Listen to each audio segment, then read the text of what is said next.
Well, hello everybody. Welcome to the August 25th meeting of the New York City Voter Assistance Advisory Committee. Just a couple remarks. For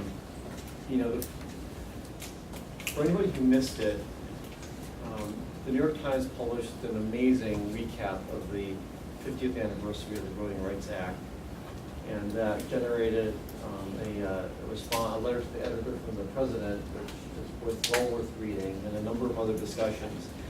And I just think it's terrific that at that anniversary mark, despite what's happening in the rest of the country, we have a committee like this one that is attempting to move voter rights forward for everybody. So it's a real pleasure to be here and see everybody here, and especially be cool for some special guests. A representative from Gail Brewer's office, Manhattan Board's president, and a representative from the League of Women Voters here. Welcome. As we know, there is a primary coming up on September 10th. And there are some off-year elections. Council District 23, which covers Fresh Meadows, Belrose, Floral Park, Oakland Gardens, Glen Oaks, Jamaica Estates, and Queens Village, has a primary election. And again, for anybody who hasn't been asleep for the past lifetime, this primaries were really what matters in most Democratic districts. So it's especially important that people come out to vote in the primary. There's also the general election is on November 3rd this year, and there's a special election in District 51, which covers the South Shore of Staten Island, and so that's also quite important. So please come out to vote, and everybody, if you would like to help volunteer, I'm sure Mike Bryan would be happy to accept names of volunteers. Another important date is the next VAAC meeting, October 20th. This will be after the primary and before the general. So, again, look forward to seeing folks here who can make it. We have a couple exciting new hires. We want to announce that we now have a youth voter coordinator, Wilbur Childs. Everybody. Do you want to give say about two sentences about yourself? Sure. My name is Wilbur Childs. I'm originally from Philadelphia. I've been in New York City for about 2 years now. I come from Henry Street Settlement, working with the Young Adult Internship Program, and I am super excited to be working with the Campaign Finance Board and to get out there and kind of motivate our young people to vote and register and get other folks to vote and register. So, thank you. And welcome. And they're also Sean O'Leary. Raise your hand. Hello. Yeah, I'd like to say I'm very excited to be working here now. I've been living in New York almost 20 years. It went fast. I'm now living in Queens, and just really excited to working with you all. Thank you. Great. And we have an intern, Noor Javed. Hello. My name's Noor. I'm a sophomore at John Jay College, and I'm excited to be here. I'm a double major in political science and economics. Great. Welcome. Thank you. Those two things don't always match up very well. Once you get out of school. Perfect. And then we have another new member in the audience. Hi. Hi, I'm Julia Chong. I'm the City Engagement Associate in Content and Community Action. I'm just Oh, great. And I think we can introduce from Citizens Union. Hi, I'm Talia. I'm from Citizens Union. Do you want to have a seat at the table? You sure? Yeah. Yeah. We like to have the community be at the table. Sure. I'm serious. This is like what we're trying to do here. Is why this table is round and not. Well, it's a square. Failed that class. Tough crowd today. We're going to throw in a special little round table. Thank you. All right, great. Well, so the way this will work for those who are new here, we'll have a quick vote on minutes. Amy will give a report. Anita will give a report, and then anybody is welcome to say whatever they like. So with that, do I hear a motion to approve our minutes of June 16th? Second? Second. All in favor? Aye. Amy, your report? I just have a brief report. First, I just want to mention that on July 22nd, we held the CFB and the Brennan Center for Justice and the Committee for Economic Development held a conference about the intersection between campaign finance and voting, and so how we can turn the tide of cynicism in the voting public and encourage people to vote, and how the two areas that we are engaged in, voter engagement and campaign finance, merge together and to do that encouragement.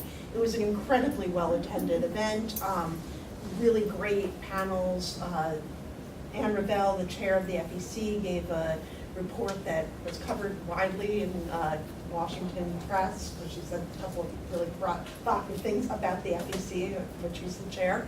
And I encourage everyone who would like to watch it, the streaming video is archived on our website, and so if you want to watch some of that, I mean, it's an all-day conference, so I don't think anyone's going to sit there and watch it all day, but if you want to, go ahead. But, you know, if you want to look at highlights, I mean, there are some really very interesting panels. I moderated a panel that included the public advocate, talking about her experiences being in the public financing program and encouraging voters, and so I think it was a really, really great day. Art was there the whole day, and I think it was wonderful.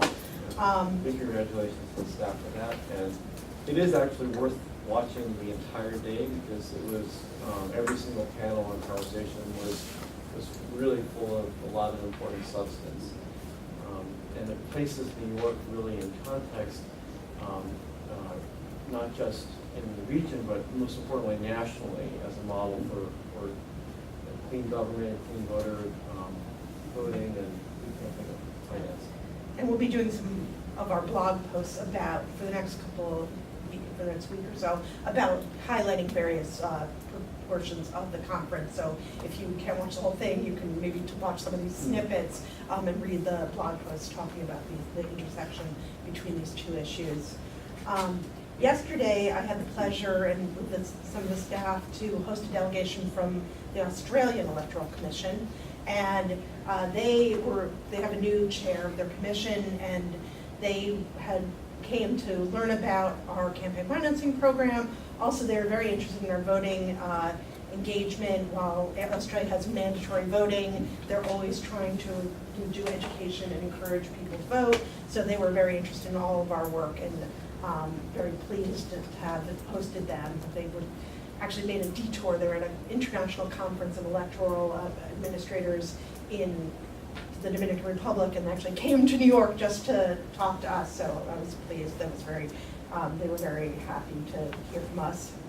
You framed as a detour.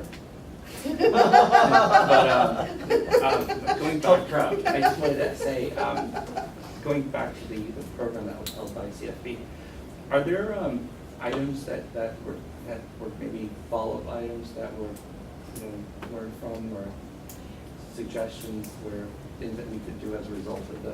We are actually in the process of, winnowing from the conference and pulling together those items. So we will have some items.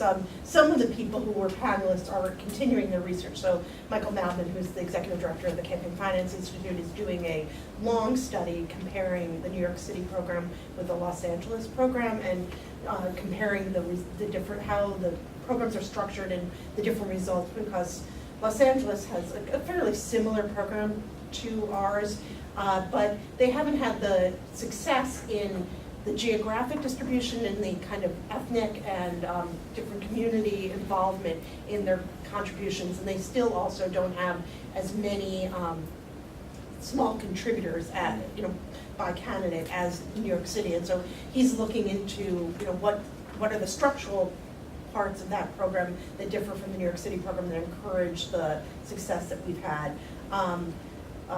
John Mollenkoff from the CUNY is also continuing his study of the intersection between contributors and voting. So he announced some very interesting findings, preliminary findings of his report on which communities, the intersection between people who Okay. contribute and people who actually go out and vote. And he made some interesting observations, and basically using census tract data and ethnic and demographic information from those districts, and found some kind of interesting trends about where people are contributors but not voters, and where people are voters but not contributors, and trying to figure out why, what the reasons are behind that, and he's continuing his study. I think overall, his findings were that if you are a contributor, you're more likely to be a voter.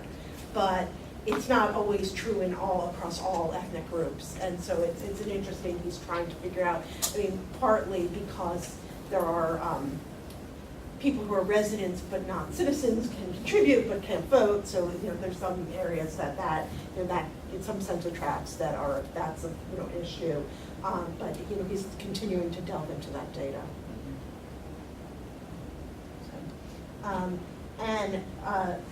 Finally, I wanted to mention that, Art mentioned that the primary is on September 10th. I just want to remind everybody that it's Thursday, not Tuesday, which is kind of unusual. So just so people know that it's Thursday. And also, for the September 10th primary, we have printed and mailed the print voter guide for the Council District 23. That should be arriving to people in the next couple of weeks.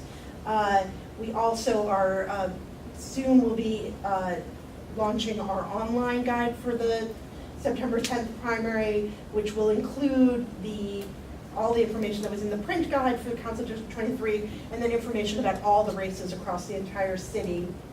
They're not a huge number, but there are races, across the whole city. And that online voter guide will also include the video voter guide that we did for the 23rd Council District in conjunction with Queens Public Television. And Queens Public Television is going to be broadcasting the entire video voter guide before the primary. So I'll read the dates, but we'll be posting the dates on our website. So they will be broadcasting on Wednesday, September 2nd at 8 p.m., on Tuesday, September 8th at 10 a.m., on Tuesday, September 8th again at 7 p.m., on Wednesday, September 9th at 8 p.m. And so you can look up Queens Public Television and on our website, and they'll tell you, depending on what cable provider you have, which channels those are going to be on. So look for that, and look if you want to see the individual voter guide statements, they'll be on our online voter guide. Thank you, Amy. Anita? Yes. Good evening, everyone. So, one of the things I wanted to share with the committee is that we're preparing for National Voter Registration Day, and the team is working very diligently on that. One of the things, we've had a training already that we had, I think, over 40 organizations that came in to that training program. For National Voter Registration Day, which is on September 22nd, we are actually holding a kickoff event on September 21st at Lincoln Center. And that event will be a panel discussion, and we'll also have some performances. So while we're still pulling together the actual evening, we did draft something that you have before you so you can get a sense of what it will be like. So at this point, we have Lisa Evers from Fox 5, who will host the conversations on voting rights and the impact of the immigrant vote in the 2016 elections. We'll also have, who is confirmed, is Mark Mariel, CEO of the Urban League and president of the Urban League, the National Urban League. So that will be a one-on-one conversation, and then after that there will be a panel discussion. And the panel discussion would include L. Joy Williams from the NAACP, Stephen Choi from the New York Immigration Coalition, and Jaime Estates from Latino Leadership Institute. We will also have our youth poet laureate, Crystal Valentine, performing, and there's one other performance that we're also working on as well. So that will be the kickoff, and the audience for that will be our partners. And it's also the general public, but it's a way to really get everyone together and get everyone inspired and motivated for the work ahead, not only on Are you already inspired? That was a good luck, Steve. But for the work ahead leading into the 2016 elections. So then, on National Voter Registration Day, at this point, I'm happy to say that we already have 100 voter drives already slated. Wow. And many more still to come. So everyone here has their own portfolio of partners who they're working with. So it's proven to be a good way to work. Yes. First of all, thank you. This sounds fantastic. If there were people who wanted to connect with you, like community organizations or houses of worship, Yes. that wanted to do it on that day, or so should they just have them contact you directly? Absolutely, absolutely. And it's going to be on our website. It will be on our social media. So there will be things that are going on Twitter as well. So yes, you can put people directly in contact with me, and on our website we will have a place where you can sign up to do voter registration drives and to just become a partner for the long haul. So Last year, when this was done, was that done in partnership with the League of Women Voters? last year when we did it, the league was one of our partners. Right, okay. NYC Votes has kind of maintained almost a leadership role of all of the New York City events. So we basically solicit for organizations to Right. partner with us. And then we train them, we provide them with materials. So the national organization is going to send posters and stickers and all kinds of supplies. Last year with the league, we helped them to secure the space at City Hall Park. Right. And help. That's what it was, and there was a interaction with respect to women's suffrage, I think. It was Exactly, that, they had yeah. all of the ladies Right. there dressed up, it was a lot of fun. So yes, we worked with them on that event. Okay, because last year, I think, we were asked to provide at least a voter machine, I think, at City Hall Park. Well, that would be great if we could We have can one do, for we can do it Lincoln again, we just need enough lead Yeah. time to know that we're gonna do that. So Now if you know. if that's what you Center. want. Okay, absolutely, So, great. you know, it didn't sound like an offer, but it was. Thank you very much. Okay, that would be a lot of fun. And then they put together some type of thematic vote, so if you guys Right, that was fun. want to do that again, let us know, because we'd have to actually build the ballot. Right. And we're happy to do it, but we just need a little lead time, I guess. Okay, so we can work on that. Right. I attended the voter outreach meeting today at your offices as well, where we announced it also. And Valerie also generously offered the HAVA team Right, to. yes, to Because. set up the table, that's Yeah, that's because great. we will, for 100 events, we're gonna need lots of volunteers. So our team is working on those volunteers, but if we could have some of your staff as part of that HAVA team strategically in places, that would be very Right, helpful. and some of, we're getting there, but some of the work, we still have a little bit of work that needs to be done, I should say, with respect to being able to process some of these things more electronically than we're processing them now. But we have been working very closely with the administration to make sure that we get this done as quickly as possible. We had hoped for a rollout the last week of August. It looked like it's gonna go into the middle of September, so I can't, it's definitely not gonna be ready for public use by the time that we do the voter registration day. But I can tell you it's coming, and we're gonna do a pilot project through DCAS first, to see how it works and get any of the bugs out. As anybody knows, when we're doing technology rollout, there's always gonna be something that doesn't go quite as smoothly as you want it to. So we're gonna do the pilot with DCAS first, and then that will help us in the future as we do these events, to process the voter registration forms more quickly once that's that would done. be And that's gonna be a big thing. But in the meantime, that's the long lead into the short point, which is, gotta do these events and get those forms back to us as quickly as possible, Yes. once the event is done.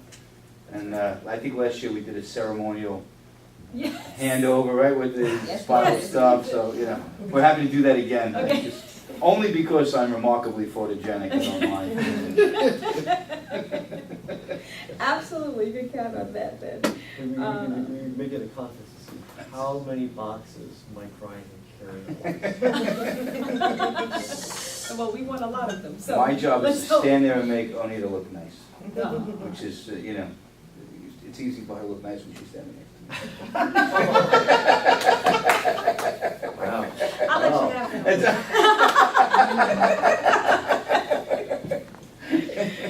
So good. What's in the good. water here? It's the end of the summer, right? So on National Voter Registration Day, once we have the list of the events, then we'll also talk about strategically where each of us could be as well. Right. So we'll pass those along also. Great. Just some other quick announcements. The Youth Poet Laureate event is going to be held on December 19th this year, and it's going to be held at the 92nd Street Y. We're excited to have them as a partner. They have a strong commitment to poetry as well. So you have the flyers there, and that will soon be on our website already, if it's not already. Student Voter Registration Day, we are planning again with Councilwoman Helen Rosenthal, so our team is working on that. And what I can tell you so far is that it's going to be held on Friday, January 15th. And we are looking to exponentially grow the number of schools that we were in. So we're looking of upwards of 100 schools this time. So hopefully at the next meeting, we'll have a whole lot more information to share with you and ways that everyone can be involved.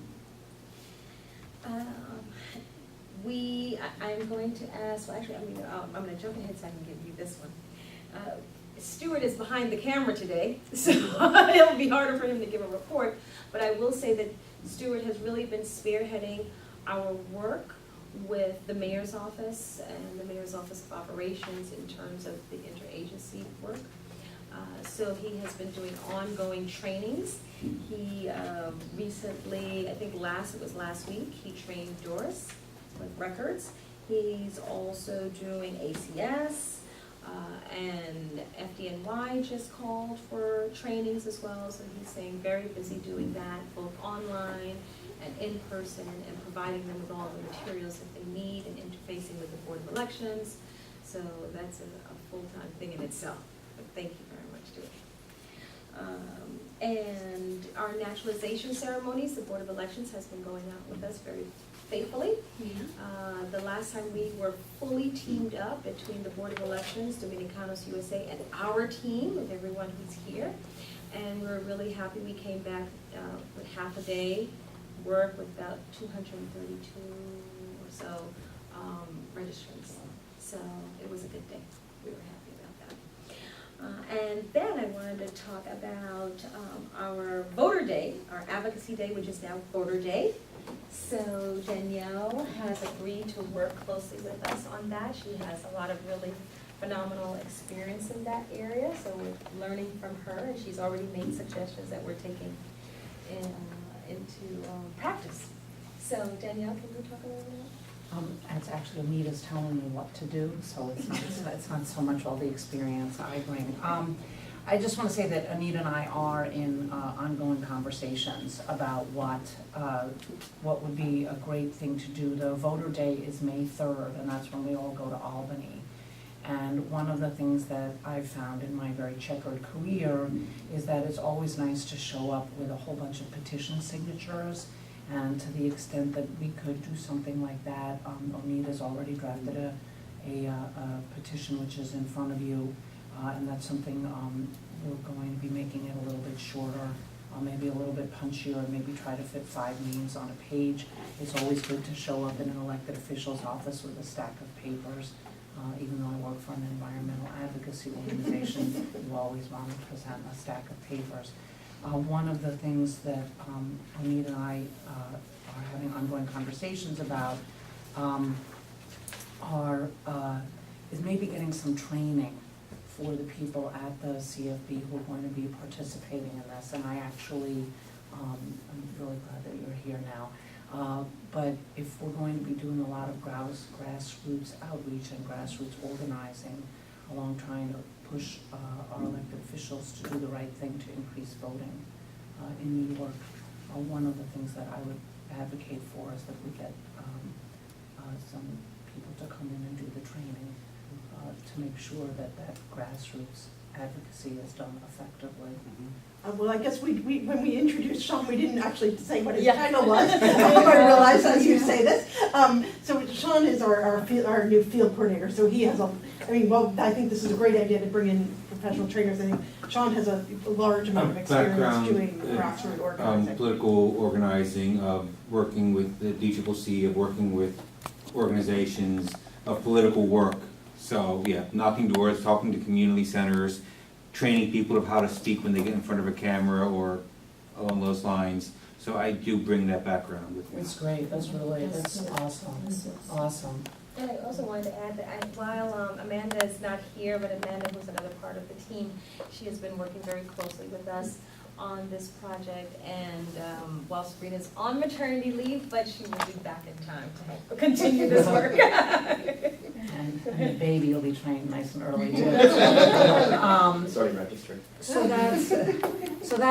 that's sort of the overall picture, but Anita and I are in ongoing conversations about this. And the three issues that we're going to be advocating for are the Voter Empowerment Act and pass early voting and voter-friendly ballot act. I'm sorry, can you say that one more time? This is Voter Empowerment Act, early voting, and voter-friendly ballot act.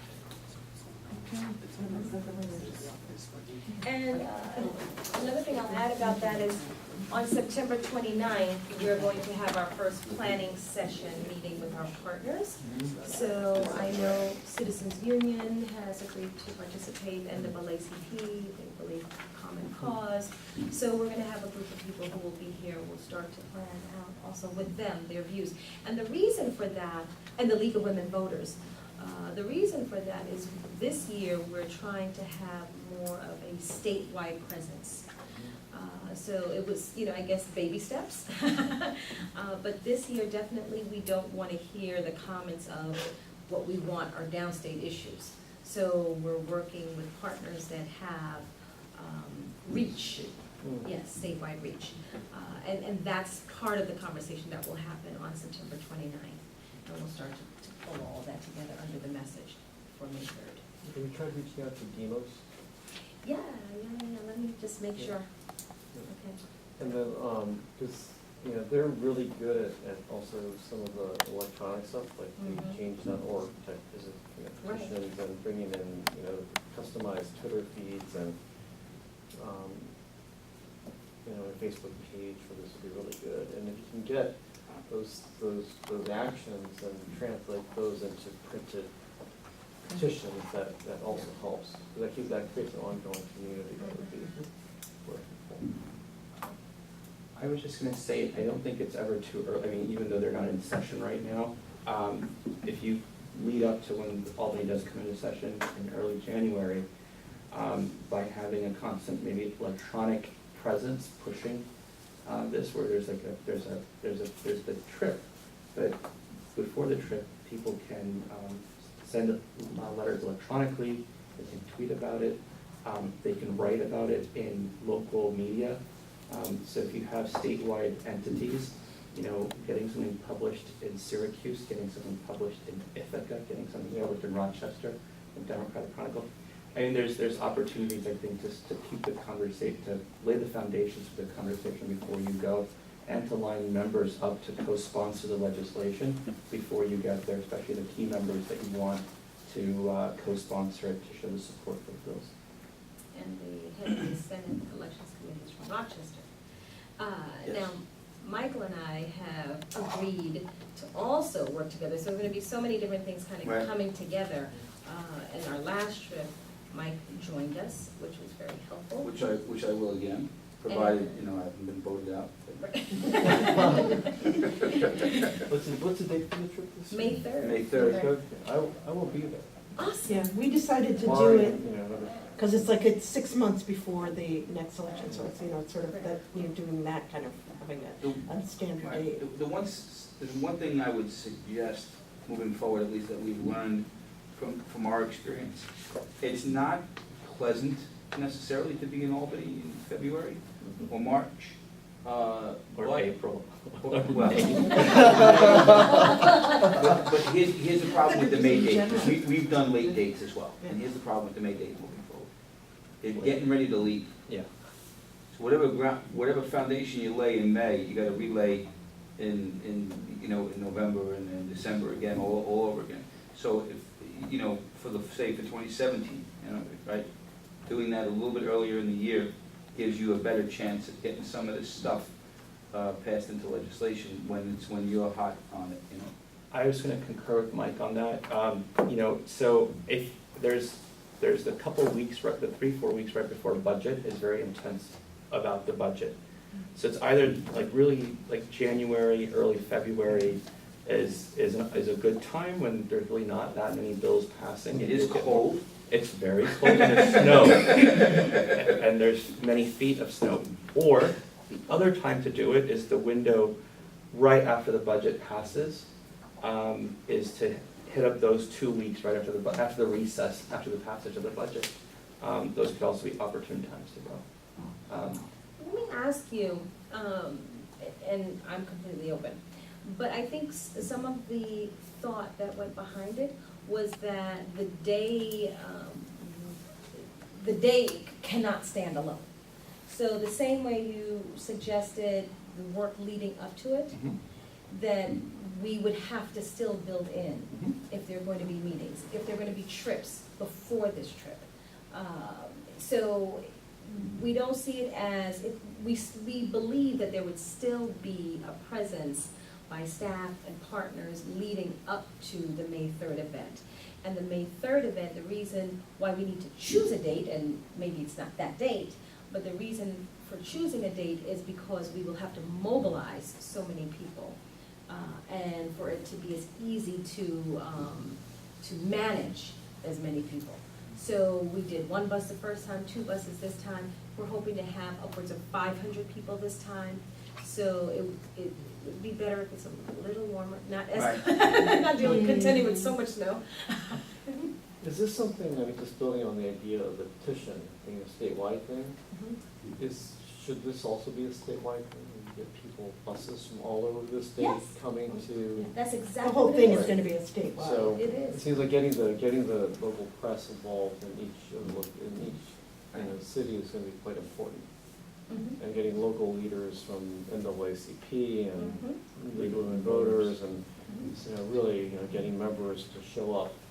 Right. Yes, I mean, you have the logistics of getting a large crowd together, which I get, but the other side of it is, I think you're hitting on something. Albany's really not that far. I've made that day trip and back, more times than I can remember. So getting to the folks maybe when they're not involved with a whole bunch of things, even in smaller groups, and, making appointments is probably a good way to go, and you definitely want to get to the chairs for sure, right? I mean, Yes, of absolutely. the election committees. idea. Right, I mean, and definitely get to them, and then pick some locals that are friendly, Right. that, you think are gonna help push. Long Island. Yeah, I Mhm. mean, whoever they may be. I mean, like, for example, the voter-friendly ballot act, that's certainly something that, we as the Board of Elections can weigh in on. Some of the other things have a little bit more, political, if you will, overtones, that we would have to stay away from. But, if there's specific things that you want us, to address with you, we're happy to do that as well. Okay, awesome. God knows our level. So, I do imagine that we'll take mini trips and then we'll figure out who should be on those trips. Right. And if we're going to Nassau, or Suffolk, or we're going up to Albany, or if we're going to Rochester, or wherever we need to go. And some of the city folks are here local too, so you can take advantage of a time and schedule, an appointment while they're downstate. Right. And then, meet with because the chair on the Dem side, on the Assembly side, It's Cusick from Staten Island, so, I mean, you know, we should be able to arrange that without much difficulty. Right. And I just had one last suggestion. For any document that I think was given out, it'd be useful to put the bill number, both the Assembly and Senate numbers, Right. so that people know which bill they can ask their member, and they just become familiar with the bill number, so that becomes a talking point. So just looking at this document here. Great, thank you. So, is it? My name is Ms. Edauli. This is the first time is Ramadan month. We did that voter registration with the Rachel. We did a good job for the, with the note also, and Masood from the Raja. This is the first time we did not bad. At least we over 200 voter registration did it. And cultural event, even other day I found out from the Rachel, it was so good that different cultural event in Bengali South Asian community. And they, some of them has a question about that, how we can empower that community and involving organization more. And this is so important, and I give them hope. One time I think we have to do town hall meeting to invite every BAAC member to be present, different language to explain what is board. They don't understand, educate them first. What is the power? So that people will understand. And I think from the ethnicity, from the community, from the youth, more involvement should be, give them more some responsibility, give them some kind of award recognition. Who turn out the most, I think there will be, this year will be the award, something kind of, you know, children love to, whenever you recognize them, hard worker. This is the policy you have to create this. And another thing is this, the news media, radio, MTA bulletin board. And these are the things we have to, different language, board, what is board, why it is important, some kind of message should be on that. Look, September 10th, there is a special election. Most of the community people does not know. They know this, at least some of them, last 2 years, the way I giving them message, there is a primary election. Before that, they don't know the primary election is there. This year is, you see, Tuesday was supposed to be election. September 10th is the election. And these are, now I am going to go news media, some of Bengali media, TV, radio, going to speak, come out September 10 is the election, special election on the district 23rd. These are the things has to be so important for our community, society. That is why I create that T-shirt, Jago community, let's work up the community. Every year we know, get out and vote. This year I bought this theme, this campaign word, that Jago community, let's work up the community, come out and vote. This T-shirt will be on September 10, knocking the door. So important for our community. There is a 3 languages, English, Punjabi, and Bengali. And people understand that from this they will know September 10 is the election. These are the things we have to give the masses. Because still we have an English proficiency program, 65%, and senior citizen more than 80%. And these are so important to educate them. There are so many citizens, senior citizens, but they don't know how to vote. They don't know what is vote. They know only bringing their family, earning the money, nothing else. We have to pull them from the senior citizen. Recently, you know that last year I opened a Desi Senior Center, Jamaica Muslim Center. You want to tell them what Desi means? Desi? Yes, sure. It means South Asian. South Asian, yeah. Desi Senior Center, South Asian. There is over 300 senior citizens every 3 days. Go around, look around, pull out the senior citizens. They are citizens. Some of them do not know speak English, but they want to be citizen. Help them. bring them, empower them, educate them, and be a voter. That is so important. Thank you. No? All right, well, anybody's welcome to raise anything, conversations, questions, announcements?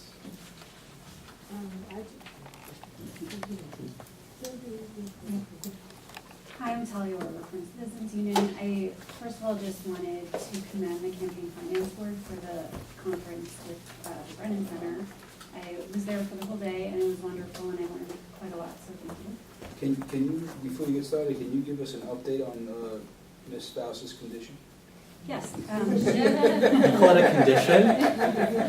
She has had her baby. There you go. I came into the office a couple of weeks ago and everyone's doing really well. The baby girl, her name's Lillian, she's very tall and very sweet. And yeah, everyone's doing great and we miss Rachel terribly, so hopefully she'll make her way back soon. Give her our best wishes, please. I will do that. On behalf of the whole committee. Okay. Other Citizens Union business that I just wanted to announce is that the council district election in Queens, District 23, we're co-hosting a debate with Minquan and several other community partners, CALCA, ALDEF, SACS, several. Thank you. There's 9+ organizations working with us on it, and we're very excited. It's this Thursday night at 6:30 p.m. Hillside Banquet, 206-12 Hillside Avenue. So just wanted to let anyone know if they could make it, and it looks like it's going to be a great debate. What time is that? It's at 6:30 p.m. Okay. Televised? No. Live stream? No. No? Tweeted. It will be tweeted. Periscope, someone needs to do Periscope. We'll see what we can do. Periscope is free. All right. Hello, good evening. My name is Chanel Washington. I represent the NAACP NYCHA branch today. Lynn Spivey couldn't make it. So I just have a question on how are you guys marketing voter registration to people within the age brackets of like 18 to like 20? Specifically, we have currently been working with DYCD, the SYEP, YEIP, the CEO programs, all of the youth-based programs out of DYCD, and extended also to other programs that are outside of their jurisdiction to provide voters registration workshops, indoor trainings. So for the young people, it's universal. They can either be a trainer or be trained. So if that is something that NYCHA would like to receive, just connect with anybody, with myself or one of us here, and we'll be able to bring that training to you guys. Okay, perfect. And also, just, is there a niche that you're using to grasp the attention of these people? Yes. Well, I can jump in. Well, there are a couple of different things. So we have something called the Youth Poet Laureate Program. So it's a voter-themed spoken word competition for teens 16 to 19. And whether they want to participate and compete in it or they'd like to come and watch, it is a citywide competition. And that's the flyer here. If you don't have it, I'll make sure you get it as well. That's one of the things we do. But then also we go into high schools and we host workshops just about, coming of age and what comes with that, the responsibilities that come along with that. So we also have our Student Voter Registration Day, which will be on Friday, January 15th. And it's not just us, it's in every single city council district in the city. But I'd also say that, we've had a history of working with NYCHA and also with Lynn. We have been, Sean, who is here, I'm sure would love to talk to you afterwards because we were just recently communicating with Chair Shalola and trying to really solidify a partnership. We have done the NYCHA the NAACP NYCHA fairs, the family fairs, but that's a lot. Yes. But we have been talking a lot internally about working with the tenant leaders.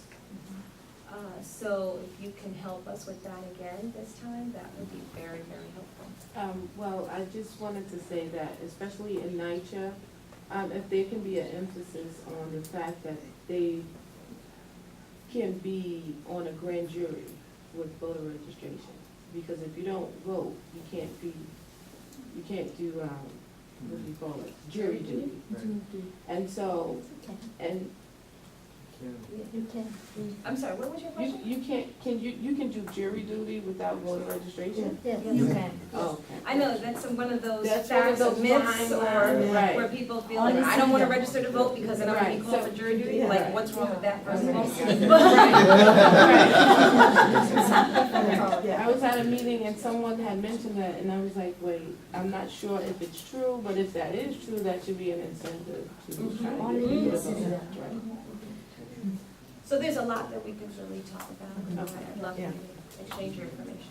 And if you have ideas, I mean, I think it's one of the things that, always looking for is to get a hook. I mean, it's kind of, it's bad, but I mean, just, to really, it's like, I think, trying to find the message that resonates with people, and I mean, and that is always, for every program we do, it's trying to find, the right message for people, because everybody votes for a different reason, Right. everybody has different, issues, and really making it universal, but also making it specific, and that's, but if you have ideas, that's great, that's always welcome.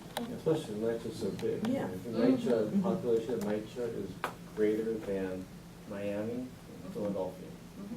It's a city in itself. Yeah. It is. And then the other thing, Anita as well, and I'm just gonna say this out loud, so Val will take notes too. You have to look, Valerie, when Well, you 'cause, say yeah, something, I'm like, gotta I'm be in my trouble. memory, somebody's gotta remember stuff. We've been having discussions with the administration about doing, in addition to voter registration, we're concerned about recruitment for poll workers. Mm-hmm. And one of the elements of that is students as poll workers, piece of that. And the administration is committed verbally to helping us along those lines, and they're gonna put resources behind it as well.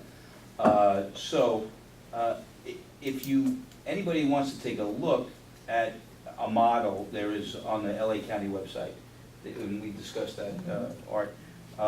They have at least on paper, a robust students as poll workers program.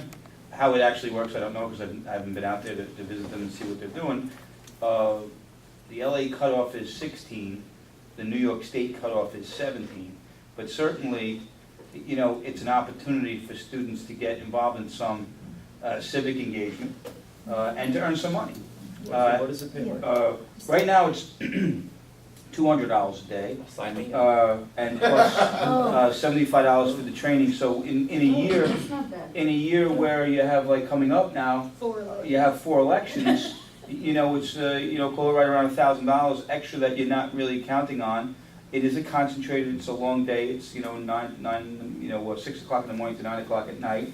But it's an opportunity for students to for younger people to get involved in the process. Plus, I don't know if you guys noticed it about your generation. You're more tech savvy than I am. Maybe not Art, because he's pretty advanced, but certainly more tech savvy, than I am. And we need, that kind of technical expertise in the poll sites as well. Right, you're talking about students working on primary days? On primary days, Right, on the general election. Right, general election, the schools are closed, Mhm. primary days they're not. I know, but they can get a waiver from their parents that allow them to not have to go to school that day. And I would submit that there's an educational value associated with that as well. So it's, And this actually came up at the Board of Elections meeting earlier today, Mhm. and so I just wanted to reiterate what I said then, which is something we learned at the National Student Voter Registration Day last year, that a lot of students found the idea of being a poll worker really appealing. However, when they found out the length of the shift, then they sort of retracted that feeling. So we would just like to recommend thinking about splitting the shift, and that maybe that would bring more young people in. That is a challenge for us, there's no question about it. First of all, it's a challenge in terms of compensation, but it's also, we're having, difficulty recruiting in the first instance. And so if we split a shift and we tell you you're going home at 2 o'clock, and then your replacement doesn't arrive, that kind of leaves us in the lurch. So it's not just the splitting of the shift that's the issue, there's a lot to it, but I can tell you that there was a small pilot that was done in Brooklyn last year, and it is certainly something that has been part of the conversation. What we haven't worked out is good logistics just yet. Right. But we are definitely talking about it, and that's good feedback, and I appreciate it. Yeah, and I was informed a little bit about the pilot earlier today, but definitely just from my personal anecdotal experience at the student voter registration day last year, there were at least 10 students who would have signed up to be a poll worker had the day been shorter. So I wonder if it's sort of a vicious cycle of where does the problem begin? I think to address some of her issues, one thing is, along with how to become registered, I think there should be information on how to have your voting rights restored. If you have been a felon, I know I have done voter registration and canvassing and come up against this a lot and not had very good answers. I also think it might be helpful in neighborhoods like yours or like yours to have maybe something that says, here are some of the specific issues that are under discussion at the moment that your vote and the person you choose could help impact. Well, I think with the issue of felons, the biggest issue is a misunderstanding. That's true. People think that if they go to jail, they've lost their rights forever. That's not true in New York State. So we need to let It's them just know not that. true. Right. So if you're finished with They your, don't know that. the simple answer, and since we're all being recorded here, the simple answer is, if you're finished with your obligation without question, if you're finished with your obligation to the criminal justice system, you definitely have the right to vote. So if you've received the prior notice that you no longer have, that you've been taken off the voter rolls, what you simply have to do is re-register. There's nothing more complicated to it than that. You don't have an automatic restoration because there's no way for us to track, when people are finished with their obligation. Right, but you're saying obligation, and what needs to be spelled out, because I do this a lot with Betsy as well, is does the obligation end when you leave prison or when you finish parole? And that's, so the language that needs to get communicated, and it is pretty simple. Right. But to say obligation Right. doesn't tell people what it means. And it should be part of your materials. It should be in a handout that whoever's doing voter registration also has that information. Right, that's a good point. With respect to, obviously, if you're in prison, you can't vote. I mean, that's clear, but prison is prison and jail is jail, right? So if you are serving a misdemeanor 4-month sentence on Rikers Island, you are still eligible to vote, and you're still eligible for your absentee ballot, and they can be mailed to the jail. But Rikers Island is a jail, not a prison. So there's the upstate, if you go upstate to an upstate facility and you're in prison, you don't have the right to vote, and it depends on whether you're in for a misdemeanor or you're in for a felony, and whether you're on probation or parole. Are you on parole or supervised release? When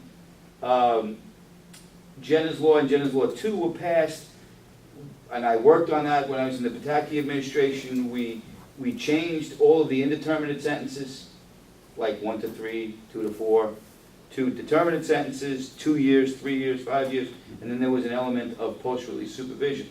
There still is not a real clarification on the nuance between post-release supervision and parole, but suffice to say, if you're on parole, the parole division has that information as well, and I think a lot of times these men and women that get out of prison don't know that they can even ask the question.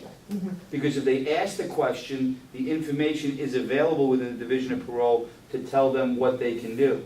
But they don't even think they can ask the question. There's this common misconception You know, we've all heard, and it really was a federal standard, you know, the year and the day. Sentence somebody to a year and a day, because if they got sentenced to a year, they didn't lose their right to vote, but if they got sentenced to over a year, they lost their right to vote forever.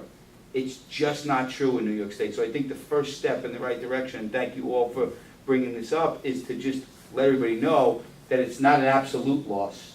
And then we'll have to have a deeper conversation about people's particular situation and where they find themselves at the various junctures in the criminal justice system. But it's absolutely not a complete loss if you're convicted of a felony. And there are circumstances, the vast majority of circumstances, it's as simple as reapplying and filling out the paperwork again. So if someone is in jail, Rikers Island, in September, for an election, is there a group that goes in there that makes sure they vote? How does that work if their voting rights and they're only serving 2, 3 They would have to vote by absentee ballot. And And the absentee ballots do get delivered, the mail gets delivered, you know, so. Okay. So, the Department of Corrections and Probation are also covered under the local law 29. Yep. So we provide training to them as well. And so we go over each of those areas. We have a relationship with them. They have been supporters of National Voter Registration Day as well. And since we used to go in, but now that we've trained them, they will go in and they make their own posters and their own announcements, and they go in and they register people on that day and send them back out, so, you know, send the forms back to us. And they all, and which they get from the Board of Elections. Right. So they do that, and then they go back for the absentee, and they'll send that in also. And who did that? That's the Department of Corrections. Okay. We'll do that. Now, it used to be that the Brennan Center used to go with us sometimes, and there was the Bronx Defenders used to go with us at times, but that's harder for us to go. But at least here, they keep up a presence there. They're able to keep up a presence. I wanted to also say, and I know you're from NYCHA, NAACP, which is really different from NYCHA. But with the Board of Elections, and I'm sorry that she just stepped out, because Valerie went with me before, and we would train the resident TAs. But one thing that was really important, because we got NYCHA before to order voter registration forms for each of their developments. That was hundreds of thousands of them. But where the breakdown came was they had a hard time distributing them. So I think it's worthy of having another meeting with them in preparation for 2016, because they would get all of their numbers together, but then they would take it to a central place.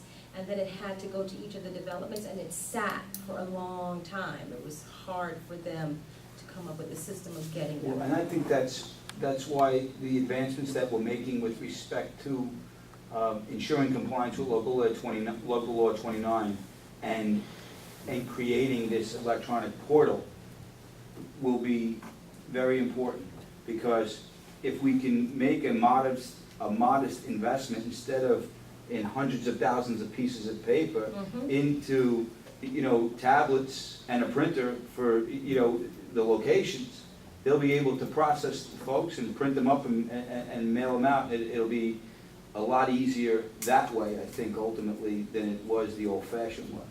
So I think this is a good time to have that conversation and to redouble our efforts in that area, and especially with the young people.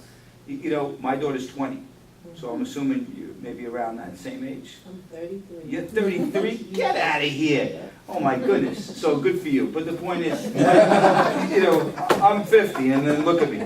See, this could happen to you too if you're not careful, right? I mean, so the point is, my daughter doesn't fill stuff out. See, everybody wants to stand next to me, so they leave it, right? Right, but my daughter doesn't like to fill things out with pieces of paper, right? You know, they want to do something, either on the iPad or on the phone or whatever, right? It's faster, so we're working in that direction, not as quickly as we'd like to, but, you know, we're getting there. I have one question that City University has a student president. I think we should have to sit down with the student president to give them some responsibility, at least give them some seminar, give them some workshop to voter registration. I think this is a smart idea. And another thing, last year I worked with the ALDA to city agency, 19 city agency I visited. And most of the city agency does not helpful for the voter registration, even does not have voter registration form. And I think we should have to, I think Mike can help on this issue, Anita, and everybody has to sit down with them, at least give them some helpful so that we can register more voters to be involved with us. That is so helpful. And just as a clarification, Executive Order 1 of 2014 has imposed upon the city agencies, and it was brokered, I would say, as a understanding between the city council and the de Blasio administration to make sure that there is compliance, not even greater compliance, but just even minimum compliance with local law 21 to make sure that the agencies have the access to that information, the ability to register folks. Now, one of the kind of the sticking points was there was, from the city council side, a push for greater transparency. The problem with the greater transparency under that particular set of circumstances is you don't want the voter registration form traced back to the service that the person provided, because often there would be governmental services that are sensitive, that people don't necessarily want you to know that they went ahead and had that service. Or if you had spent a small portion of time in jail, do you want your voter registration form attached to the Department of Corrections necessarily? So there was some, kind of back and forth that went with respect to those things. And we ironed out those speed bumps, and now we're in the process of getting the technology to marry up with the desire. And we're there, and that pilot's just about to hit. Like I said, it was supposed to be the end of this month, and then there were some issues with the tech stuff, but it's coming, and I respect people's impatience, because it seems like we should have been able to do it, long ago, but there wasn't a desire before. Now that desire is there, we're going to capitalize on it. And to answer your question, one of the things that we've been doing this past year, Stuart has been working on, is working with the administration, training all of the people who are responsible in each required agency to how to do voter registration, what are the materials they need, what are the information they need. Stuart did a very nice webinar that that people can access, even not just the people who are in charge, but also the line people so that they know how to instruct people and how to help people register. So that's one of the projects that we've been doing for the past year to improve that service. Thank you. Last point. So Mike, last time we spoke, we had a conversation about a BOE version of ComStat where we're identifying. So a lot of things we've done thus far, for those of you that are new here today, we're looking at registration and getting people registered to vote. But what happens when you go to vote? A lot of folks have had problems at the ballot, getting access to the ballot with machines, with access to buildings where it's ADA compliance issues. I know BOE is working on that. And so just wanted to have a further conversation about what are we doing to resolve areas where we know there's greater problems so that we can address those and have a smoother voting process. Well, I'll separate it out into two basic categories of the things that you raised. One is the voting machines. We have begun the process, and we learned these machines are complex, so we don't know everything about them. When we address the issue of how do we figure out which machines are breaking down and whether or not they should be taken out of service and replaced, because what we do in order to keep things organized at 1,241 poll sites and over 5,000 machines that have to deploy, those machines get deployed to a zone. and they get sent to the same place every time and brought back. So to the extent that you have a machine, a single machine that is constantly breaking down or breaking it down at some point during the day on election day, we may be in fact disproportionately affecting a particular polling site by sending that same machine back. So the vendor is in the process of evaluating those machines, and we don't have a final report from them, but they're going to report back to us and show us the percentage of breakdown on the individual machines over the course of time. When we asked that question, we found something else out that was interesting. Without tracking it back to particular voter data, we are able to determine, which is a separate issue, we're able to determine the usage of the machine during the day. So that's going to help us in evaluating peak times and whether or not, as we move towards split shifts, one way that we can see working towards split shifts is to rethink about how we deploy people. So for example, if we know that the real crush of voters is from 6 a.m. to 12, from 6 a.m. to 9 a.m., let's just say, right?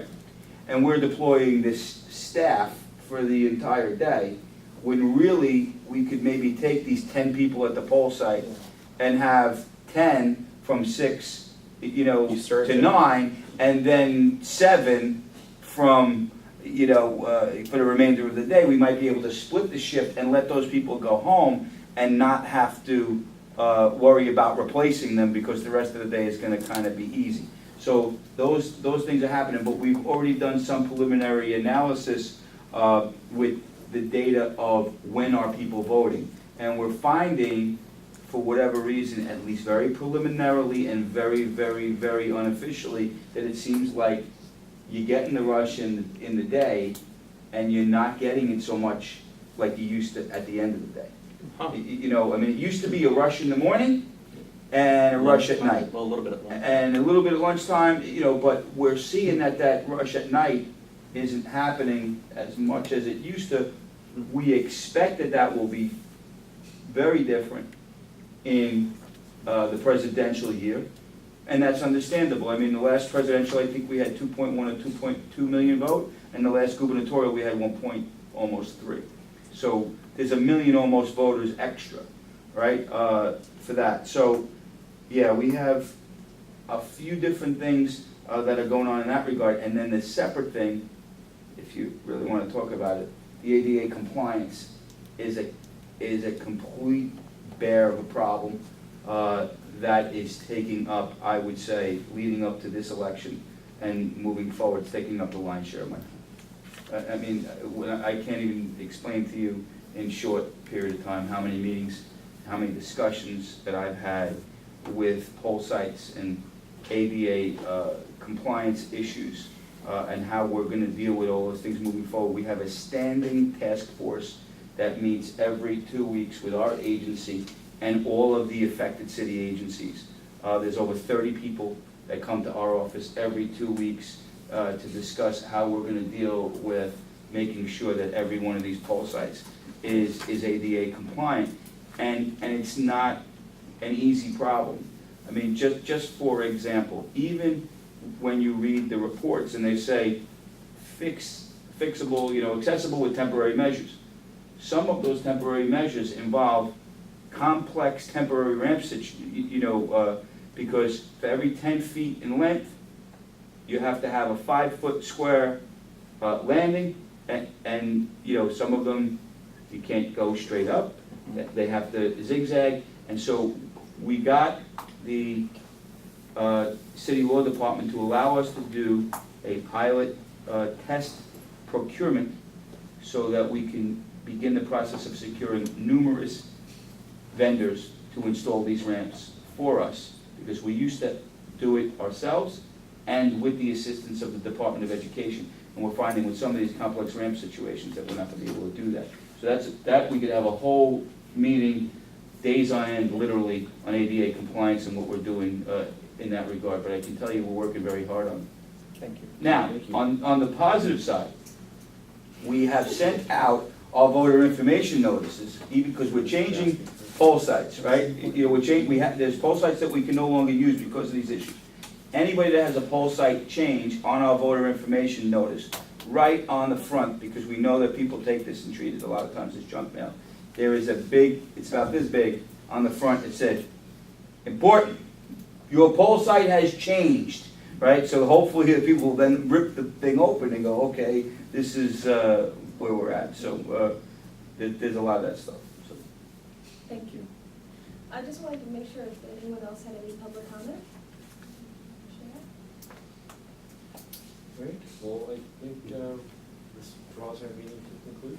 Okay. So thank you very much. Thank Thank you for coming. Thank you. Thank you for all the comments.